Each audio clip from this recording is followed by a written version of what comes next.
بسم اللہ الرحمن الرحیم۔ السلام علیکم ورحمۃ اللہ وبرکاتہ۔ ملک عرب بر اعظم ایشیا کے جنوب مغرب میں واقع ہے۔ چونکہ اس کو تین طرف سے تو سمندر اور چوتھی طرف سے دریائے فرات نے جزیرے کی طرح گھیرا ہوا ہے، اسی لیے اسے جزیرہ عرب کہتے ہیں۔ اس کے شمال میں بلاد شام و عراق ہیں، مغرب میں بحر احمر یعنی بحیرہ کلزم، جنوب میں بحر ہند اور مشرق میں خلیج عمان اور خلیج فارس ہیں۔ اس کا طول شمالاً جنوباً 1500 میل کے قریب اور اوسط عرض شرقاً غرباً 800 میل ہے۔ اس کا رقبہ 1,20,000 مربع میل یعنی بر اعظم یورپ کی ایک تہائی کے قریب۔ مزید آگے بڑھنے سے پہلے آپ سے گزارش ہے کہ اگر آپ ہمارے چینل نشاط میڈیا پر نئے آئے ہیں تو ویڈیو کو پورا دیکھا کریں، ویڈیو کو لائک کیا کریں، دوستوں کے ساتھ شیئر کیا کریں اور چینل کو سبسکرائب کرتے ہوئے گھنٹی کے بٹن کو لازمی دبا دیا کریں۔ ناظرین، علماء جغرافیہ نے اس ملک کو 8 حصوں میں تقسیم کیا ہے، جن کی تفصیل کچھ اس طرح سے ہے۔ نمبر 1، اقلیم حجاز، جو مغرب میں بحر احمر کے ساحل کے قریب واقع ہے۔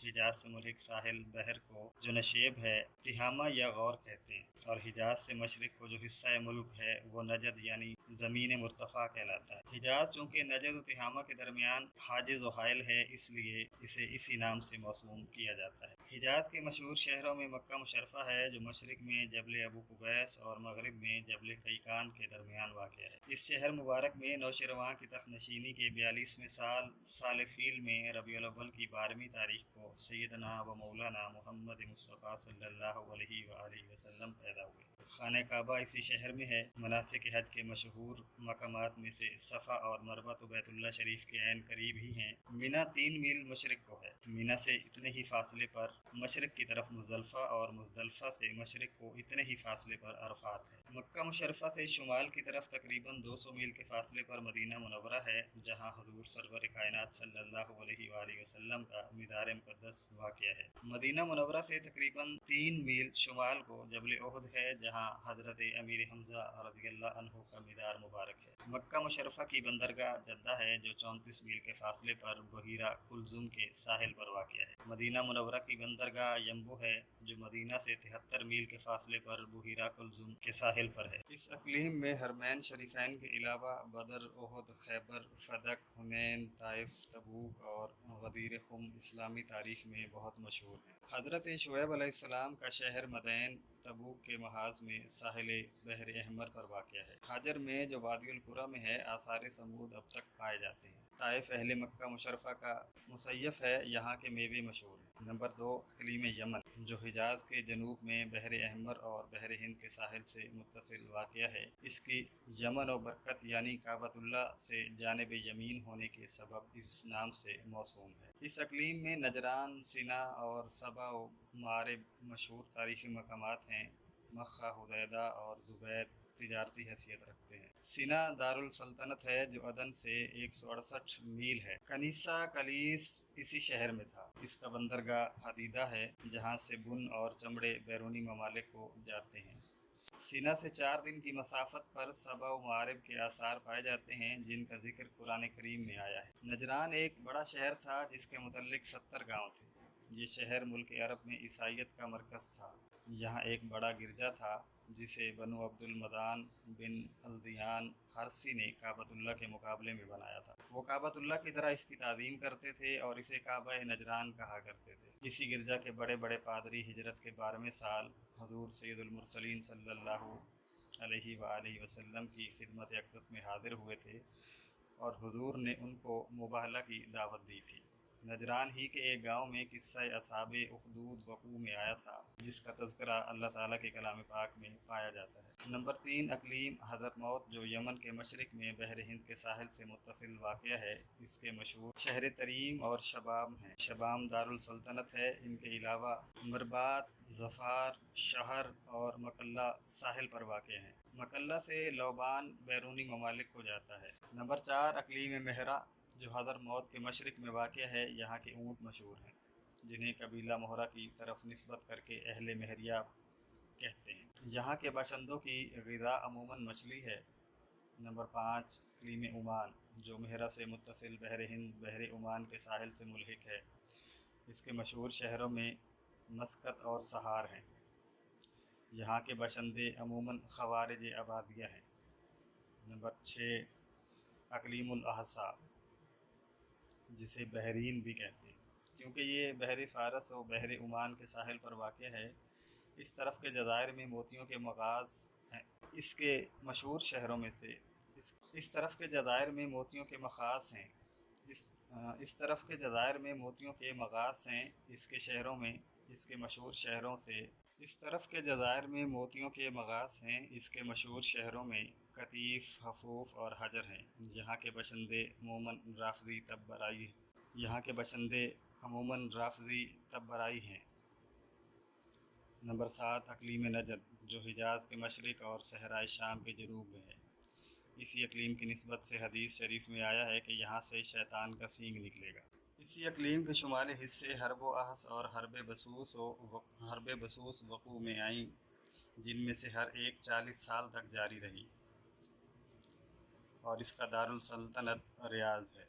نمبر 8، اقلیم الاحقاف، جو عمان و احساء و نجد و حضر موت و مہرہ کے درمیان میں ایک وسیع آباد صحرا ہے۔ اس کا حال معلوم ہے۔ یمن وغیرہ میں بن کے پیڑ اور سمغ عربی کے درخت عکاکیہ ہوتے ہیں۔ حضر موت میں نباتات عطریہ اور شمومات اور عود قاقلی ہوتا ہے۔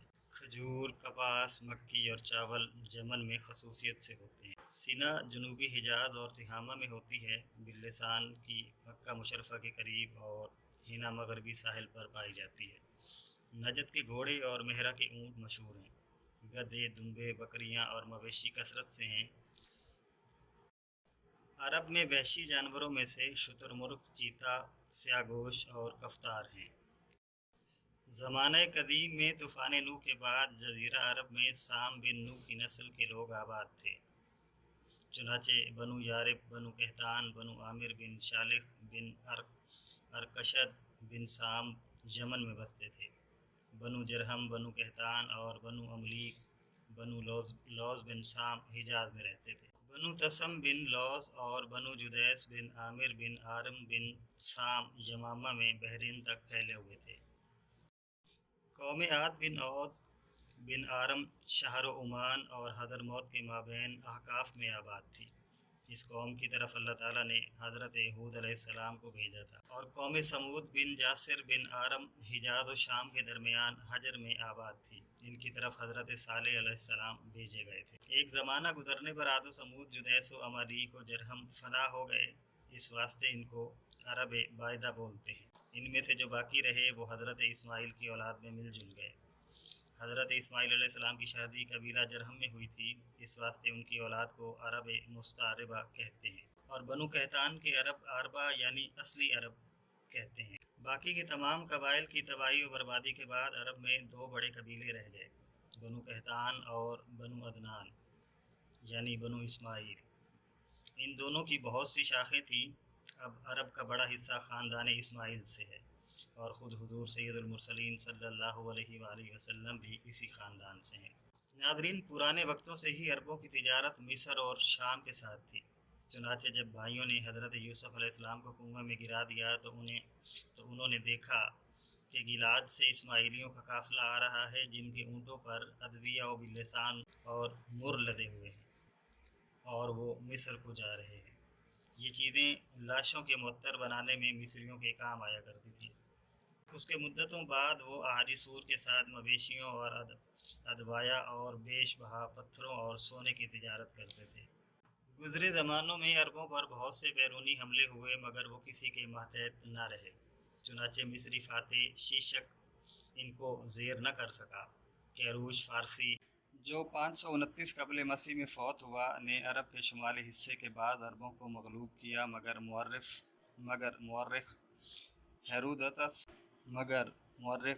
ہیرودوتس جو 424 قبل مسیح میں فوت ہوا، یقین دلاتا ہے کہ دارالحشتاس، جس نے سلطنت فارس کو توسیع کی تھی، کے عہد میں عرب خراج سے بری تھے۔ بخت نصر بابلی نے ان پر حملہ کیا اور ان کے بہت سے شہر فتح کیے، مگر غنیمت لے کر اپنے وطن کو چلا آیا۔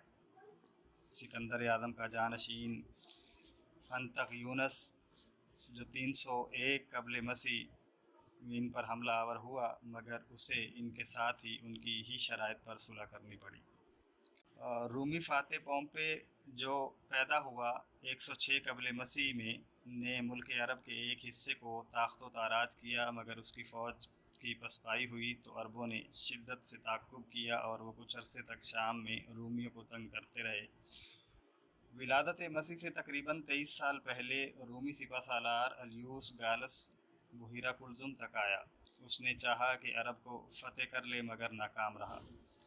تراجان رومی نے 120 عیسوی کے قریب ان پر حملہ کیا اور شہر حجر کا محاصرہ کر لیا، مگر اوراد و ضالع و گرد باد اور مکھیوں کے جھنڈ کے سبب اس کا لشکر بھی کامیاب نہ ہو سکا۔ جب وہ حملہ کرتے تو یہی آفتیں پیش آتی۔ 200 عیسوی کے قریب سیواروس رومی نے لشکر کثیر اور سامان حرب کے ساتھ شہر حجر کا دوبارہ محاصرہ کیا، مگر لشکر و شاہ کے درمیان ایک بے وجہ تنازع نے شاہ کو محاصرہ اٹھا لینے پر مجبور کر دیا۔ شاہ فارس شاہ پور زوالا کتاف نے عرب پر حملہ کیا تو بحرین و حجر و یمامہ میں کشت و خون کرتا ہوا مدینہ تک پہنچ گیا۔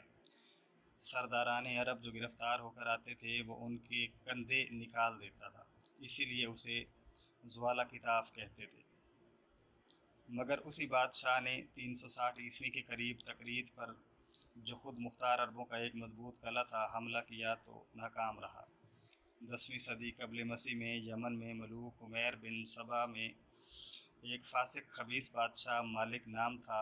وہ باکرہ عورتوں کو بلا کر ان کی آبرو ریزی کرتا تھا، چنانچہ اس نے اپنی چچا زاد بہن بلقیس سے بھی یہی ارادہ ظاہر کیا۔ بلقیس نے کہا کہ میرے محل میں آ جانا، اور اس کے قتل کرنے کے لیے اپنے اقربا سے 2 آدمی مقرر کر دیے۔ جب وہ محل میں داخل ہوا تو ان آدمیوں نے اسے قتل کر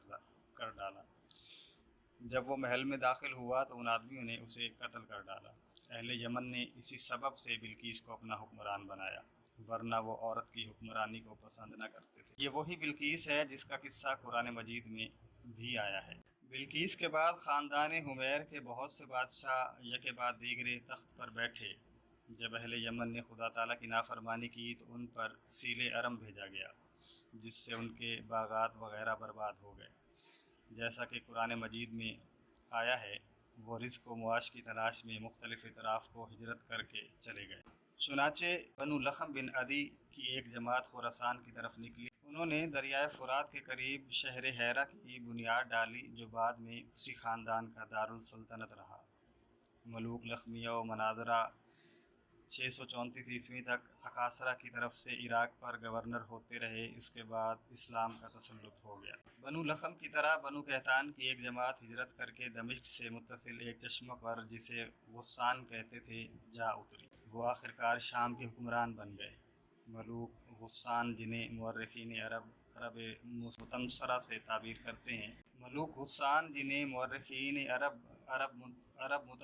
تعبیر کرتے ہیں کیاسرا روم کی طرف سے تقریباً 200 عیسوی سے 236 عیسوی تک ملک شام میں حکمرانی کرتے رہے۔ اس خاندان کا آخری بادشاہ جبلہ بن ایہم تھا، جو بھاگ کر کیسر کے ہاں چلا گیا تھا۔ اس کے بعد یہ ملک حضرت عمر فاروق رضی اللہ تعالیٰ عنہ کے عہد میں مسلمانوں کے قبضے میں آ گیا۔ بنو قحطان میں سے قبیلہ ازد کے 2 بھائی اوس و خزرج مدینے میں آ بسے۔ انصار انہی کی اولاد میں سے ہے۔ قحطانیوں میں سے بادے اندرون جزیرہ عرب میں چلے گئے، چنانچہ ملوک کندہ نے نجد میں اپنی سلطنت قائم کی۔ ان کے علاوہ عرب میں اور متفرق ملوک تھے جن کے ذکر کی یہاں ضرورت نہیں۔ سیل ارم کے بعد جو لوگ یمن میں رہ گئے، ان پر بنو قحطان بدستور حکمرانی کرتے رہے۔ ان بادشاہوں میں سے ایک کا نام شمر بن افریقیس بن ابراہ تھا۔ کہتے ہیں کہ شمر مذکور بڑا عالی ہمت تھا۔ اس نے عراق پر لشکر کشی کی اور اسے فتح کر کے چین کی طرف روانہ ہوا۔ راستے میں وہ سغد میں پہنچا تو اس نے وہاں کے باشندے ایک مقام میں پناہ گزین ہو گئے۔ شمر نے چاروں طرف سے محاصرہ کر کے ان کو قتل کیا اور اس مقام کو کھدوا کر ویران کر دیا۔ اسی لیے اس مقام کو شمر کند کہنے لگے، جسے عرب معرب کر کے سمرقند کہتے تھے۔ شمر وہاں سے چین کی طرف بڑھا، مگر وہ اور اس کی فوج پیاس سے ہلاک ہو گئے۔ یمن میں سے تبان اسد ابو کرب تھا، وہ بلاد مشرق کو فتح کر کے واپس آتا ہوا مدینہ میں اترا، جہاں وہ جاتا ہوا اپنے بیٹے کو چھوڑ گیا تھا، مگر اس کو کسی نے ناگہان قتل کر دیا۔ اسی لیے تبا مذکورہ نے مدینہ اور اہل مدینہ کو تباہ کرنا چاہا، مگر یہود بنی قریظہ سے دو عالموں نے تبا کو منع کیا۔ اس نے وجہ دریافت کی تو عالموں نے کہا کہ آخری زمانہ میں قریش میں سے ایک پیغمبر پیدا ہوگا جس کی ہجرت اسی شہر کی طرف ہوگی۔ وہ یہ سن کر باز آیا اور اس نے مذہب یہود اختیار کر لیا۔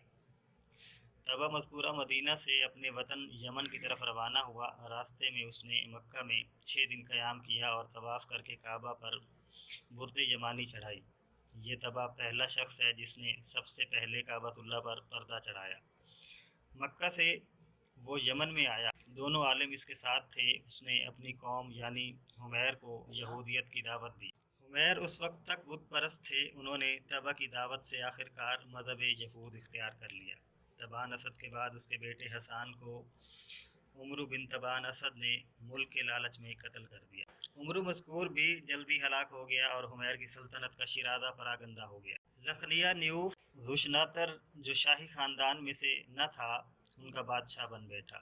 وہ فاسق خبیث تھا، ابنائے ملوک سے لواطت کیا کرتا تھا تاکہ وہ بادشاہ نہ بن جائیں، کیونکہ اس زمانے میں عرب کی عادت تھی کہ ایسے شہزادے کو بادشاہ نہیں بناتے تھے۔ زرہ بن تبان اسد نے اپنے بھائی احسان کے قتل کے وقت زرہ بن تبان اسد اپنے بھائی احسان کے قتل کے وقت بچہ ہی تھا۔ وہ بہت خوبصورت تھا، اس کے سر کے بال پیٹھ تک پہنچتے تھے، اس واسطے اس کا لقب ذونواس تھا۔ خوبصورتی کے سبب لوگ اسے یوسف کہا کرتے تھے۔ ذوشناتر نے اسے بلا بھیجا۔ ذونواس سمجھ گیا اور ایک تیز چھری جوتے میں پاؤں تلے چھپا کر لے گیا۔ جب وہ خلوت میں پہنچا تو اسی چھری سے ذوشناتر کا کام تمام کر دیا۔ یہ شجاعت دیکھ کر حمیر نے ذونواس ہی کو اپنا بادشاہ تسلیم کر لیا۔ اہل نجران اس وقت عیسائی تھے۔ ذونواس لشکر سمیت نجران میں گیا، اس نے نجران کو یہودیت کی دعوت دی۔ ذونواس نے ایک خندق کھدوا کر آگ سے بھر دی۔ جو لوگ یہودی ہونے سے انکار کرتے وہ ان کو آگ میں گرا دیتا۔ قرآن کریم میں اسی ذونواس اور اس کے اصحاب کو سورہ بروج میں اصحاب الاخدود کہا گیا۔ نجران کے عیسائیوں میں سے ایک شخص قیصر روم کے پاس پہنچا اور اسے یہ سب قصہ کہہ سنایا۔ قیصر نے جواب دیا کہ تمہارا ملک ہم سے بہت دور ہے، ہم شاہ حبشہ نجاشی کو جو عیسائی ہے تمہاری مدد کے لیے لکھ دیتے ہیں۔ چنانچہ دوس قیصر کا خط نجاشی کے پاس لایا۔ نجاشی نے اپنے ایک امیر اریاد کو لشکر جرار دے کر دوس کے ساتھ روانہ کیا۔ اس لشکر میں ابرہہ اشرام بھی تھا۔ ذونواس کو شکست ہوئی، وہ بدی خیال کہ مبادا دشمن کے ہاتھ گرفتار ہو جائے، سمندر میں ڈوب کر مر گیا۔ 529 عیسوی سے 549 عیسوی تک یمن میں حکمران رہا۔ وہ کمزوروں پر ظلم کیا کرتا تھا، اس لیے بہت سی رعیت اس کے خلاف ابرہہ سے مل گئی۔ ابرہہ نے اریاد سے کہا کہ ہم دونوں سمجھ لیں، چنانچہ دونوں لڑنے لگے۔ ابرہہ نے پس پشت ایک غلام کو مقرر کیا تھا۔ جب اریاد نے حربہ مارا تو ابرہہ کی پیشانی پر پڑا اور اس کی آنکھ، ناک اور ہونٹ کاٹ دیے۔ اسی وجہ سے اس کو ابرہہ اشرم کہتے ہیں۔ یہ دیکھ کر اس غلام نے ابرہہ کی پشت کی طرف سے نکل کر اریاد کو قتل کر ڈالا۔ اس طرح حبشہ اور یمن نے ابرہہ کو بادشاہ تسلیم کر لیا۔ نجاشی یہ حال سن کر ابرہہ پر ناراض ہوا، مگر ابرہہ نے معافی مانگ کر اس کو راضی کر لیا۔ اسی ابرہہ نے سینا میں ایک گرجا بنایا تاکہ عرب بجائے کعبۃ اللہ کے اس کا طواف کیا کریں گے، مگر بنو کنانہ میں سے ایک شخص نے اس میں بول و براز کر دیا۔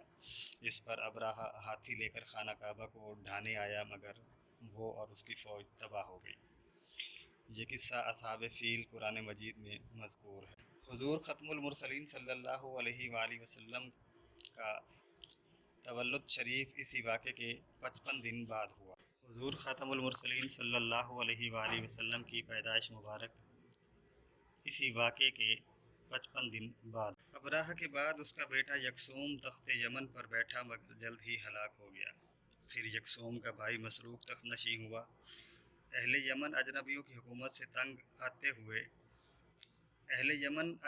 حکومت سے تنگ آئے ہوئے تھے، اس لیے سیف بن ذی یزن حمیری قیصر روم کے پاس گیا اور اپنے ملک کو غیروں کی غلامی سے آزاد کرنے کے لیے اس سے مدد مانگی۔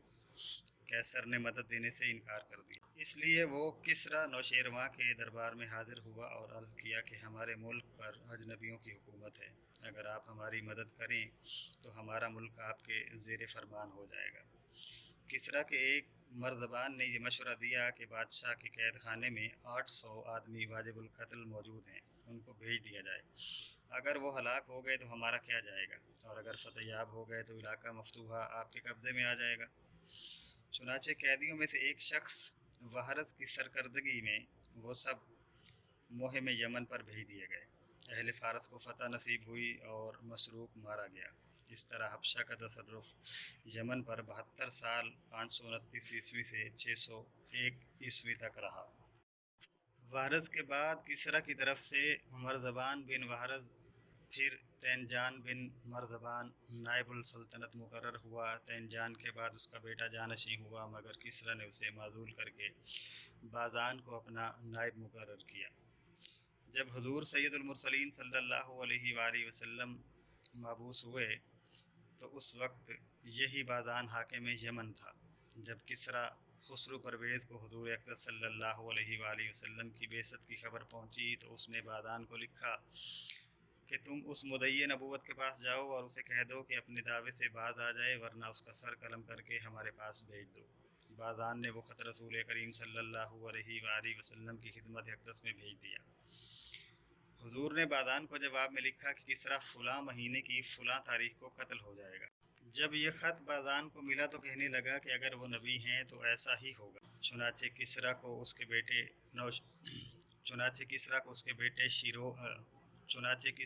بیٹے شیروز نے اسی مہینے اور اسی تاریخ کو قتل کر دیا، جیسا کہ رسول اللہ صلی اللہ علیہ وآلہ وسلم نے فرمایا تھا۔